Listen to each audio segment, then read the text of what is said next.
오늘의 주제는 블랙홀입니다. 우리가 전에 구면대칭성을 가진 별을 공부를 하기 시작을 했고요. 구면대칭성을 가진 범위에서 아인슈타인 방정식을 풀었고, 별의 내부에서는 톨만, 오펜하이머, 볼코프 방정식이라는 방정식이 성립한다는 얘기를 했었고요. 별의 외부에서는 에너지 모멘텀 텐서 값이 0이기 때문에 간단한 솔루션을 얻을 수 있었고, 그 솔루션의 이름을 처음 발견한 분의 이름을 따서 슈바르츠실트 솔루션이라고 불렀는데요. 어디까지나 슈바르츠실트 솔루션은 별의 외부에서 성립을 하는 거고 별의 내부에서 솔루션의 모양은 달라질 텐데, 슈바르츠실트 솔루션의 굉장히 중요한 특징이 뭐였냐면 매트릭의 모양을 보면 소위 슈바르츠실트 레디어스라고 하는 특별한 값이 눈에 띄었단 말이죠. 대부분 별의 경우에는 슈바르츠실트 반지름이 별의 물리적인 반지름보다 훨씬 작기 때문에 매트릭이 특이해 보이는 점에 도달하기 전에 별의 표면에 닿을 것이고 더 이상 슈바르츠실트 솔루션이 유효하지 않게 될 테지만, 상상을 해볼 수 있죠. 만약에 별이 질량이 유지된 상태에서 굉장히 많이 압축돼서 슈바르츠실트 반지름보다 더 작은 영역의 모든 질량이 응축되면 어떻게 될 것인가. 그 결과를 블랙홀이라고 부르는 건데요. 처음에 슈바르츠실트 솔루션이 발견이 됐을 때만 해도 진짜로 슈바르츠실트 반지름 안쪽으로 모든 게 다 들어가는 가능성을 사람들이 진지하게 고려하지 않았다고 하고, 어느 정도 시일이 지난 다음에 사람들이 본격적으로 연구를 하기 시작했는데, 약간의 역사 얘기를 하자면, 이거 전에 공부한 빛이 휘어가는 현상도 상대론이 나오기 전에 이미 상상을 한 사람들이 있었다고 했잖아요. 마찬가지로 블랙홀 비슷한 것도 일반 상대론이 나오기 전에 상상을 한 사람들이 있었는데, 아이디어는 꽤 간단해요. 우리가 뉴턴 역학에서 별에서 빠져나가는 탈출 속도라는 거 계산을 많이 해봤죠. 이 수업 시간에도 했고 그 전에도 일반 물리 수업 시간 때부터 했을 텐데, 탈출 속도 계산 방식은 운동 방정식을 쓰는 것보다 에너지 개념을 써서 별에서 무한히 떨어진 곳에서 에너지 기준점을 0으로 잡으면 간단하게 계산을 할 수 있고요. 그래서 많이 본 포뮬라를 유도를 할 수가 있는데,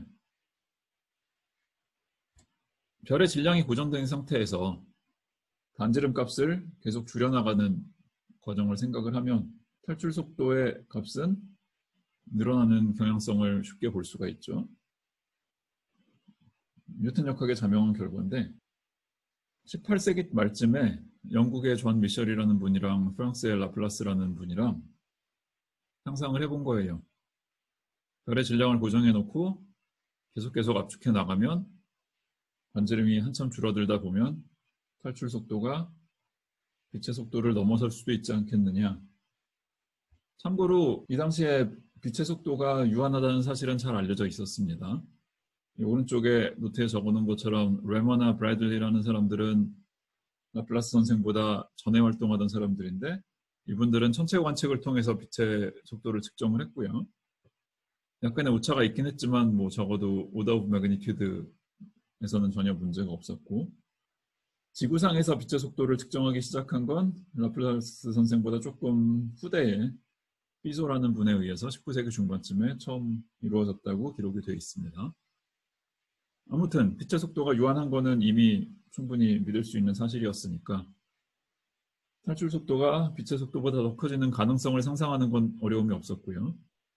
반지름이 얼마나 줄어야지 이런 일이 벌어지느냐를 뉴턴 역학 범위 안에서 계산을 하면 저 위에 적은 식을 그냥 뒤집으면 되는 거니까 반지름 값의 임계값은 2gm 나누기 c제곱이 되고, 이게 정확히 상대론에서 등장하는 슈바르츠실트 반지름과 완벽하게 일치한다는 걸 알 수가 있죠.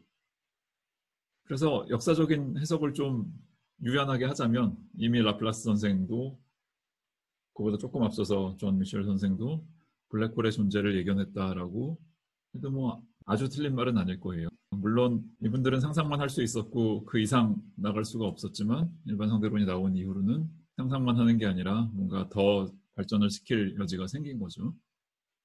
지금까지는 별의 질량을 고정해 놓은 상태에서 압축하는 얘기만 했었는데, 블랙홀 생성의 조금 다른 과정을 상상해 볼 수 있는데요. 별들이 생기는 과정이 수소라든지 기체 구름 같은 게 이따가 점점 중력에 의해서 응축돼서 주변의 다른 물질들과 분리돼서 한 지역에 모여서 만들어진다고 하잖아요. 저도 별의 생성 과정을 정확히는 잘 모르지만 뭐 밀도를 마구 높이는 과정을 생각하는 게 아니라 밀도는 대충 비슷하게 유지한 상태에서 점점 부피가 커지는 과정을 생각을 해보자고요. 그럼 반지름이 늘어나는 거랑 질량이 늘어나는 게 반지름에 관한 함수로 승수가 다르죠. 밀도가 그렇게 높지 않더라도 별이 충분히 커지기만 하면 역시 블랙홀이 생성이 돼야 된다라는 결론에 도달을 할 수 있는데요. 이것도 그냥 뉴턴 역학 범위에서 간단하게 에스티메이트를 하자면 질량 기준으로 중요한 반지름은 2gm 나누기 c제곱인데 밀도를 유지한 채로 반지름을 늘려서 질량을 키우는 과정을 생각하면 질량 자리에는 9의 부피 곱하기 밀도가 나올 거고요. 이렇게 계산한 슈왈츠실트 반지름이 별의 물리적인 반지름보다 커지면 블랙홀에 접근을 할 거란 말이죠. 그래서 뭐 저기 4파이나 2나 이런 그냥 숫자들은 버리고 차원 분석에 집중을 하면 R3승 R에서 R 파워 하나 제거하고 나머지를 뒤집으면 이런 결론에 도달을 합니다. 밀도가 작으면 별의 크기를 굉장히 많이 키워야지 그래비테이셔널 콜랩스를 거쳐서 블랙홀이 될 거고요. 밀도가 처음부터 좀 컸으면 반지름이 아주 커지기 전에 미리 콜랩스를 할 수도 있겠죠. 뭐 숫자 감을 좀 익히기 위해서 여러분들이 저 질량 밀도 자리에 지구의 질량 밀도를 대입을 해서 반지름을 얼마나 키워야 블랙홀이 될지 한번 에스티메이트를 해보길 바랍니다. 상계론을 배운 입장에서 블랙홀에 대해서 조금 자세히 들여다보는 제일 쉽게 할 수 있는 것 중에 하나가 우리가 전에 공부한 적 있는 매시브 파티클이 슈왈츠실트 매트릭 배경에서 반지름 방향으로 이동을 할 때 어떤 일이 벌어지는지를 슈왈츠실트 반지름보다 충분히 멀리 있는 곳에서만 하는 게 아니라 슈왈츠실트 반지름 코앞까지 가는 과정을 생각을 해보는 거예요. 여기서 뭔가 이상한 일이 벌어지면 그게 블랙홀의 특징이다라고 얘기할 수 있겠죠, 아마. 전에 슈왈츠실트 매트릭 근처에서 매시브 파티클이 이동하는 데 필요한 수식들을 다 충분히 자세히 써놨었기 때문에 그거를 고스란히 다 반복할 생각은 없고요. 계산의 편의상 정확히 탈출 속도에 도달하는 거에 해당되는 그 노멀라이스드 컨서브드 에너지가 1인 경우에 집중을 하기로 하고요. 이때 계산이 그렇지 않은 경우보다 조금 더 간단해지거든요. 이렇게 세팅을 해놓고 전에 우리가 계산했던 거를 그냥 결과를 가져다 쓰면 반지름 방향의 속도 포벡터 성분은 스퀘어 루트 안에 rs 나누기 r로 써지고요. 속도 포벡터의 타임 컴포넌트는 1-rs 나누기 r 이렇게 써진다는 거를 전에 본 적이 있고 결과를 인용한 겁니다. 우리가 관심을 가질 수 있는 커브 중에 하나는 RT 플레인에서 궤적이 어떻게 그려지느냐인데요. 이 포벡터 성분 전에 계산해서 인용한 결과를 가져와서 프로퍼 타임 d 타우를 소거를 하면 이런 식으로 정리가 될 거고요. 그림을 이제 RT 플레인을 그리고 슈왈츠실트 반지름보다 조금 큰 값에서부터 출발해서 별의 중심을 향해서 접근을 한다고 했을 때 시간이 얼마가 소요되는지 R0는 적당히 밖에 슈왈츠실트 반지름보다 좀 큰 값을 바깥 지역에 잡은 거고요. 슈왈츠실트 반지름에 도달할 때 뭔가 싱귤러한 양상이 보일 것 같으면 슈왈츠실트 반지름보다 조금 더 큰 값에다가 종착점을 잡아놓고 경과한 시간을 계산을 할 수 있는 겁니다. 위에서 계산한 dr분의 dt를 가져다가 대입을 하면 이렇게 쓸 수 있는데요.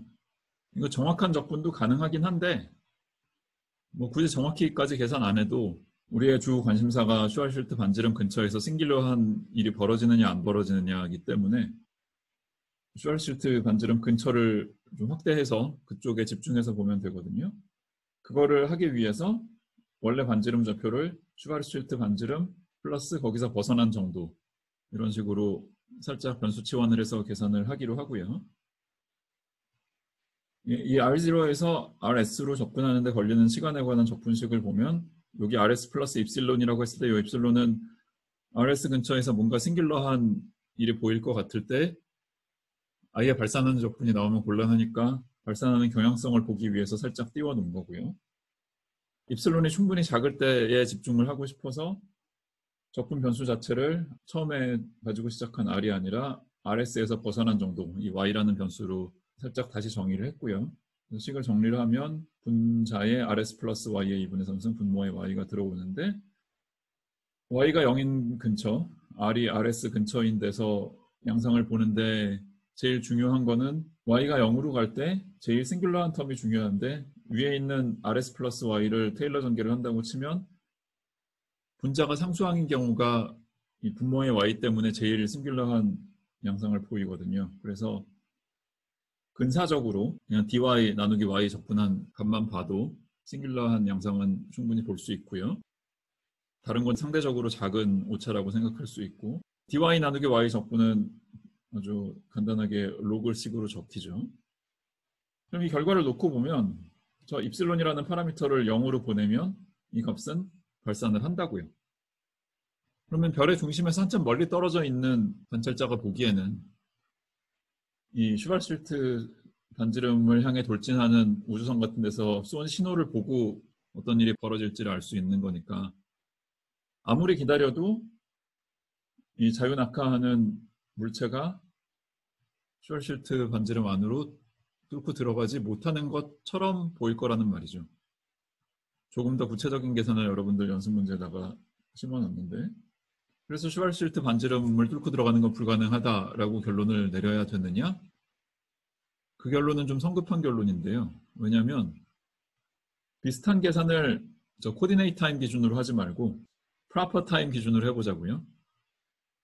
그러면 위에 인용한 포뮬러를 가지고 오면은 해야 될 적분이 이 적분인데, 이건 위에서 봤던 적분보다 더 쉬운 적분이죠. 아주 기초적인 방식으로도 익스플리시트하게 다 계산을 해버릴 수가 있는데, 적분 결과는 이거고요. 보시면 아시겠지만 이 결과는 아무리 눈을 씻고 찾아봐도 발산하거나 하는 경향성은 전혀 없어요. 완벽하게 파이나이트한 값을 갖는다는 거죠. 심지어 적분의 범위가 RS보다 더 안쪽으로 들어가도 여전히 파이나이트하다고요. 프로퍼 타임은 파이나이트하고 코디네이트 타임은 발산한다라는 게 도대체 뭐냐. 이런 계산을 처음 해본 사람은 좀 당황할 수밖에 없는데요. 진실이 무엇인지 조금 이따 밝힐 텐데 살짝 거쳐가야 될 관문이 있습니다.